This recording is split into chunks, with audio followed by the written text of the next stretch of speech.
Hello artists! Today we're going to take inspiration from Ramon from the book Ish, how he made a lot of his artwork ish-like. So this is a tree-ish picture.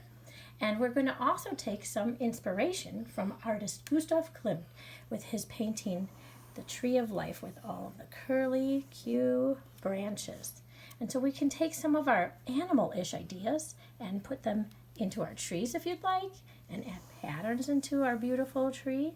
You might want to draw and do patterns on the tree and color in the background, or you might actually color patterns into the tree and make a plain background.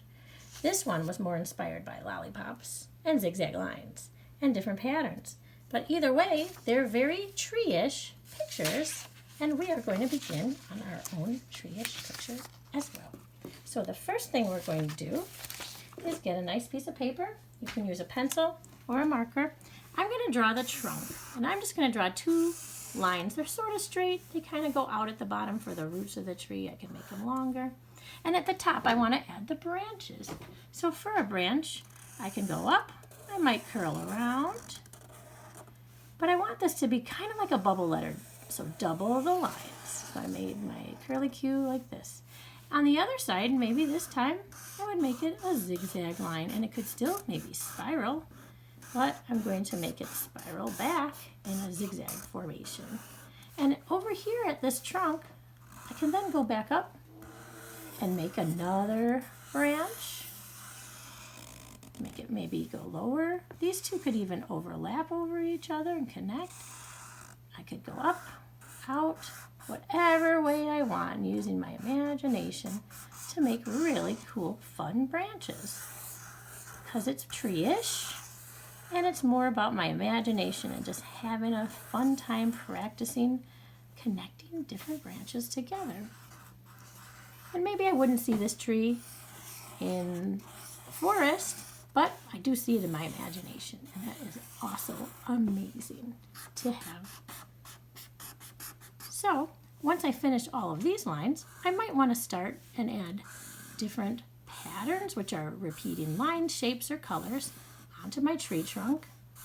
Maybe then I would add different kinds of shapes after my different lines. And the more you repeat it, the more it's turning into a pattern. So I went circle, circle, circle, circle. I could sing a song about it.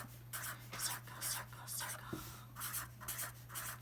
And then you could even put these really cool patterns and lines into your tree branches. And then the next step would be, what would you have hanging out on this tree? Maybe on this branch I'd have an oval with a circle and a triangle. Two little ones here. Oh my gosh, it's turning into an owl. I can use this little owl. Those are his claw feet. They're going over the branches. And maybe he has really cool feathers.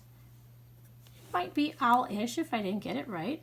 Maybe on this side, I have a bat hanging from the tree. So here are the bat's legs, another oval, another circle, and this time he's upside down. So his face is over here. I think he's kind of cute. He's upside down. And then I would have his wings going like little waves. Wavy, wavy, wavy. So here's my little bat hanging down from the tree. Maybe up here I'd have something else, something super funny, like maybe there's a person standing in the tree, or a person-ish. So I'd have their legs, here's their t-shirt,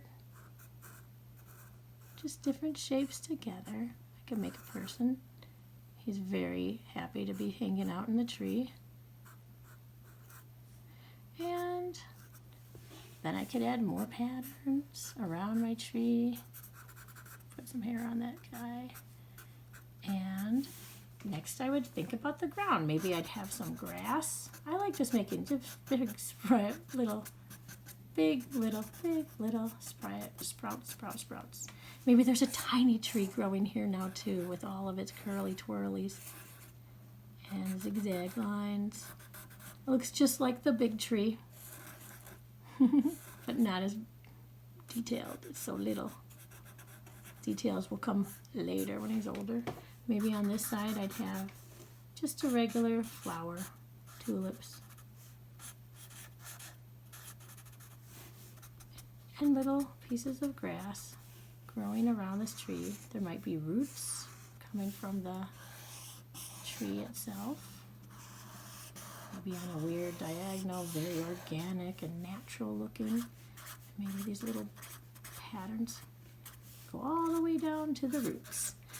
And then you could think about how you would color this in. Maybe you would use crayon, marker, colored pencil, anything you'd like. You can even use shadows of a color. Maybe I would use shadows of the marker I was using. Here I have black.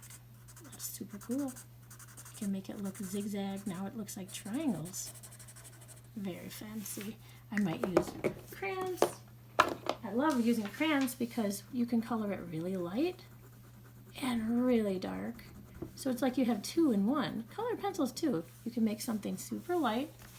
If I made it really light over here, like, shh, it's so light. And then it's really dark over here.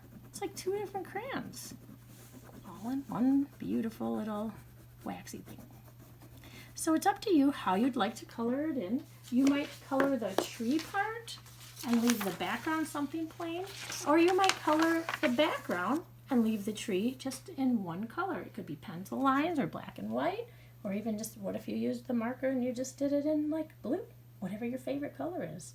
Either way, I hope you have a very tree-ish picture and you enjoy making it and have a wonderful time.